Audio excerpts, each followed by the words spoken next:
Uy, may budget phone na naman nilabas si OPPO. This is the OPPO A5X. And balita ko guys though, this one has a pretty solid na processor and pretty low din ang kanyang presyo. And another thing guys, mukha siyang iPhone.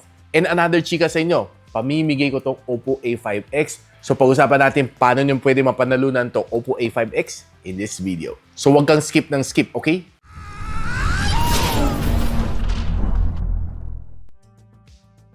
So makita natin ito, OPPO A5X has a very normal na packaging na meron ni OPPO. Halos ganito naman mga A-series niya na packaging. It looks quite sleek naman, honestly. Mukha siyang mid-ranger na box. So buksan muna natin. Hirap man tanggalin na ito. So meron siyang small pouch dito sa loob. Buksan natin. Quick start guide, safety guide, and kanyang jelly case. Mukhang jelly. Ang aking phone, meron kang A to C cable, a 45 watts na fast charging brick at this price point. Ito paldo for me. And meron siyang SIM ejector tool. Nabuksan na natin. Uy! Sabi sa inyo mukhang iPhone Tingnan ka ng camera module, di ba? Very familiar. And by the way, itong OPPO A5X na may 4 gigs of RAM and 64 gigs of storage, ang kanyang SRP, 5,499. Pero sa sale itong 11/11, it can go as low as 4,500 or even lower with vouchers. And meron pa siya isang higher variant na 4128, which I think hindi siya sulit, is priced at 7,999. I'd rather tell you na bumili ka na lang ng isang SanDisk na micro SD na 128 and isalpak mo na lang dito sa 64. So kung in-expand mo tong 64, gawin mong 64 plus 128, ang 45 mo, dagdag ka ng 300, mga nasa 48, meron ka ng additional na storage. Huwag mo nang bilhin yung 4128 ha guys, sobrang hindi sulit at 8,000 pesos. Sayang lang yung pera mo. Tipid tip hacks ni Gadget Sidekick. Now, pag tinignan mo naman ang kanyang design, it looks very decent. Yung kanyang likod is matte finish. And pag nailawan mo, medyo may pagka lighter blue ang kanyang shade. And ang kanyang camera bump look pretty much like an iPhone, like sabi ko sa inyo. Meron pa siyang audio jack dito sa ilalim mo, pwede na. And okay dito sa kanya, triple card slot, isang micro SD, plus dalawang 4G na nano SIM. Pwede sabay-sabay gamitin. One good thing is punch hole na siya. Hindi na siya teardrop notch compared sa ibang phone at this price point. And medyo makapal nga lang kanyang bezel. Mas lalo na kanyang baba. Now, this phone is being powered by the Qualcomm Snapdragon 6S Gen 1 na 4G. And nung niran ko Antutu Benchmark version 11, nakakuha siya ng 244,000 points, which is, for me, medyo mababa siya for version 11. Ito ang mga ibang benchmark na gusto nyo makita.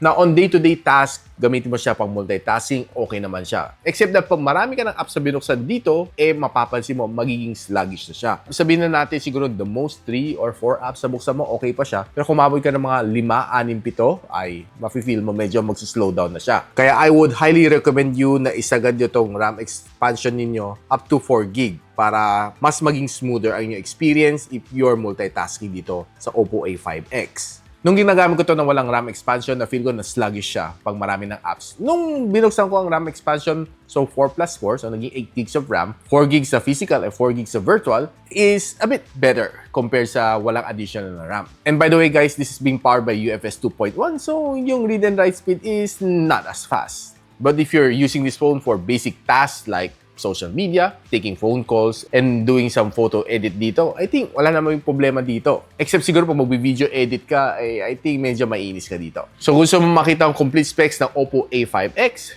here you go.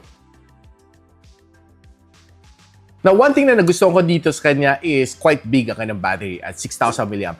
It can give you a good na battery. It has a pretty solid naman na battery life. And on top of that, maganda sa kanya, 45 watts ng fast charging brick. So, mabilis na rin siya mag-charge. Unlike yung mga ibang phones at this price point, makukuha mo is just 18 watts na fast charging brick. Slow charging brick pa nga actually tawag ng 18 watts 45 is the real deal. Now, on day-to-day usage itong phone na ito, wala namang problema. One whole day, maning-mani lang sa kanya. And in fact, nung nirate ko to manually, I was able to get a 10 hours and 59 minutes or let's just simply round it up to 11 hours na screen on time.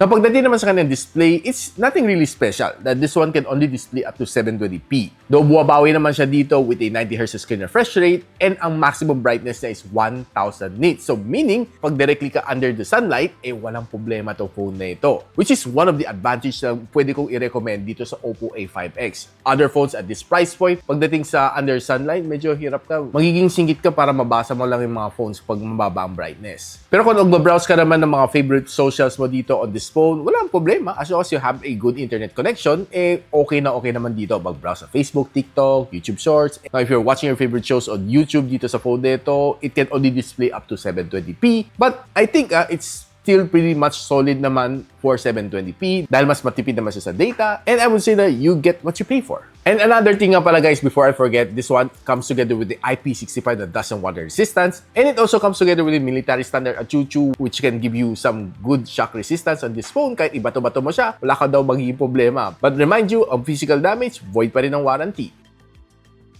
Now, itong phone na ito only comes with one loudspeaking speaker, which is nandito sa ilalim, 3 butas. Pero one thing na na-discover ko sa kanya is that this one can bump up to 300% ng kanyang maximum volume. Pakantahin natin si Alger. Let's see kung gaano ka okay. Get so insecure, doesn't matter anymore. Okay malakas na kasi ng sound kaya feel na feel ni Alger ang kanta.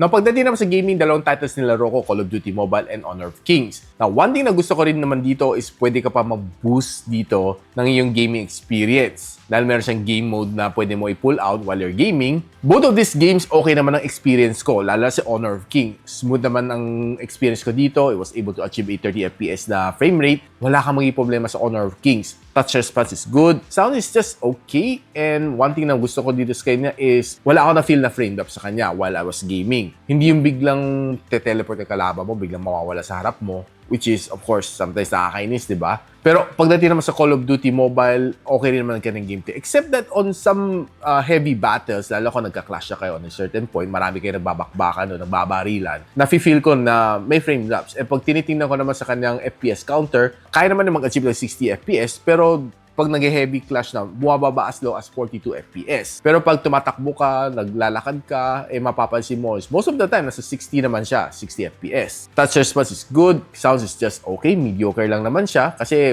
one loud firing speaker, so hindi mo marinig from the other side kung may footstep. And pinakamainit na inabot ko dito sa game na ito is 40 degrees Celsius. Napag-usapan natin quickly lang ang camera ng OPPO A5X.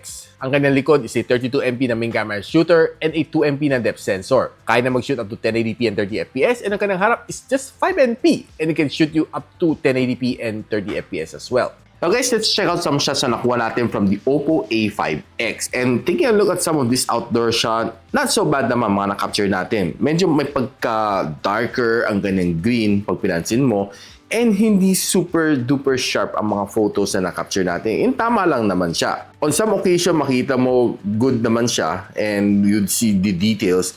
Pero on some occasion, siguro, might be out of focus lang siya. Pero itong shot na ito ng mga alambre, masasabi ko, sharp naman siya. Pag zoom in mo siya, kikita mo naman mga details. And on some shot like this one, medyo soft ang kanilang details. Yun ang one thing na napansin ko dito sa camera ni A5X. Pero on some occasion, pag makapag-focus ka na maayos, you'll be able to get some good ones like this one. Now, if you go indoor, taking some product photography, it can really get you some really nice snaps. Lalo na itong painting na ito, looks quite decent. And some product shots na nakuha natin dito was okay. And taking a look at some of this bean shot dito, pag hindi mo siya zoom, masasabi mo na, uy, mukhang okay. Pero once zoom mo siya, masasabi mo, ay, soft na pala siya. Taking some low light shot is okay. And this camera can give you up to 2x zoom. And pretty solid pa rin naman ang mga words after zooming for 2x. And natest naman natin itong kanyang camera for food photography. Looks good. And was able to get some decent shot. Yun nga lang, kulang siya sa saturation para to make it look a little bit better. Yun ang siguro something na kulang dito sa kanyang camera. A little bit more of the saturation to make the food photography looks a lot better. Pero overall, I ain't complaining for its price point. Now, pagdating naman sa kanyang front-facing camera, mapapansin mo na quite soft din ang kanyang photos na makakapture dito. But there are on some occasion like this one, medyo mas sharper siya. Pero it depends sa lighting na rin ng surrounding mo to give you that better shot or medyo soft na shot. Depende talaga sa lighting. Now, if you bring it indoor, talagang mapapansin mo magiging soft na yung mga shots. Talagang ganun nga talaga siya. Kasi yun talaga disadvantage siya ng front-facing camera. Check out some videos na na-capture natin from the front and rear camera. Resolution that we'll be getting from the OPPO A5X and shoot at 1080p and 30 fps. Ito makukuha mo. A little bit grainy pag pinansin mo. Shaky, tama lang. Hindi naman sobrang karapalan ng shake. I'm just using my bare hand by the way. And ito naman ang kanyang rear camera performance ng A5X ni OPPO, shooting at 1080p and 30 fps as well. And parang mas shaky pa nga to kaysa sa kanyang front-facing camera. Tingnan niyo guys. Let me know in the comments. Now guys, I'm pretty sure na inaabangan ninyo kung paano mapanalunan itong OPPO A5X. Sobrang dali lang ang mechanics natin dito. First is, kailangan mo mag-like and subscribe dito sa aking channel. That's the first mechanic. Second mechanic is i-comment nyo sa comment section below kung anong features ang nagustuhan mo sa OPPO A5X. Together with the hashtag gadgetsidekick para mapanalunan tong phone na ito. And of course, don't forget to share this video sa Facebook page niyo and tag 5 friends. Hihingiin ko sa winner once nag-draw tayo. And kung hindi siya nag-tag and share sa 5 friends, and I'll make sure na mag-redraw tayo. O nga pala, kailangan nyo maging present pag nag-live draw tayo dito sa OPPO A5X to be eligible as well. So good luck sa inyo. I-announce ko naman kung kailan yung draw. So yun guys, ano masasabi ko dito sa OPPO A5X at this price point, 4,500 pesos, paldong-paldo na siya. It can be a good daily driver or it can also be a good na backup phone. Lalo na kung ang hanap mo lang naman is just basic tasks, kaya magkuha ng photos, mild games sa MLBB, sa Call of Duty Mobile, and sa Honor of Kings. Walang problema dito sa phone na ito. Ang pinaka-okay dito is definitely kanyang battery life. And plus yung kanyang itsura is not looking like a 4,500 pesos na phone. Okay guys, ano nagustuhan nyo dito? Don't forget to follow the mechanics para mapanalunan nyo ito. And kung may alam kayong mga friends na naghanap ng phone at this price point, don't forget to share this video. And of course, ina-encourage ko kayo mag-like, subscribe dito sa aking channel so you don't miss out any good videos like this one pag nag-upload ako. So paano yan? Hanggang dito muna ako. I'll see you when you see me. Peace out. And so, ako para si Richmond and you're watching Gadget Sidekick. What's up? Like and subscribe to my channel. Don't forget to hit that notification bell. For one of my latest uploads, click the dito. And for one of my popular uploads, click here.